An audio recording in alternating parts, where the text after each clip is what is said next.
Tenth, fifth, eighth के result आ चुके हैं।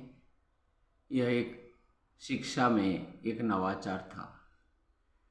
शिक्षा के इतिहास में पहली बार 5वीं, 8वीं, 10वीं के परीक्षा परिणाम बेहतर रहे और न केवल क्वांटिटी बल्कि क्वालिटेटिव की दृष्टिकोण से भी परीक्षा परिणाम उत्तम रहे। एक शिक्षा विभाग का एक बहुत महत्वपूर्ण कार्य है।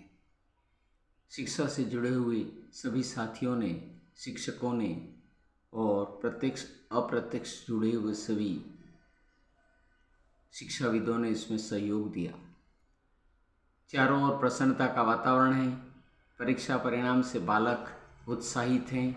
नया उत्साह का संचार हो रहा है। प्रवेश के लिए भागम दौड़ हो रही है। प्रवेश के लिए नए नए विद्यालयों की तलाश की जा रही है। सब्जेक्ट चयन के लिए अभिभावक और बालक दोनों प्रयास कर रहे हैं और अपने चिंतन के हिसाब से सुझाव, राय और जानकारी प्राप्त कर रहे हैं।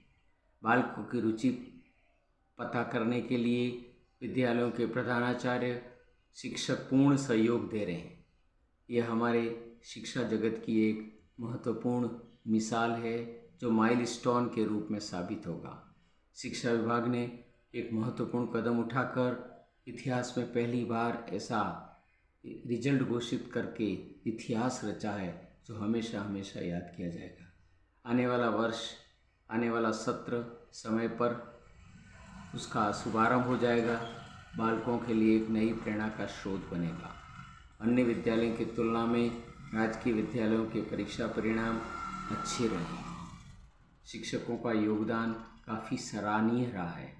अब आवश्यकता इस बात की है कि हम बालकों को गाइड करें, उनको निर्देशन देवें, काउंसलिंग करें और उनकी इच्छा के अनुरूप विषयों का चयन कराकर आगे उनकी हुनर का, स्किल का विकास करें। शिक्षा के साथ साथ कौशलों पर भी हम ध्यान दें तो बालक शीघ्र ही उन्नति करेगा। यह हमारे लिए बड़ा गौरव का विषय है।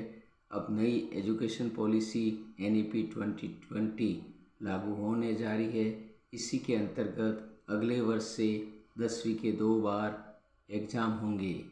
पहला फरवरी में होगा, दूसरा मई जून में होगा। पहला परीक्षा जो फरवरी में होगा उसको अटेम्प्ट करना हर स्टूडेंट के लिए अनिवार्य होगा। लेकिन जो दूसरा एग्ज़ाम होगा जिसमें सप्लीमेंट्री नहीं, उसमें 3 विषयों तक की छूट मिलेगी।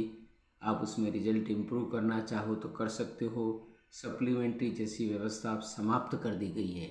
इसलिए शिक्षा जगत में एक नई क्रांति की सूत्रपात हो रहा है।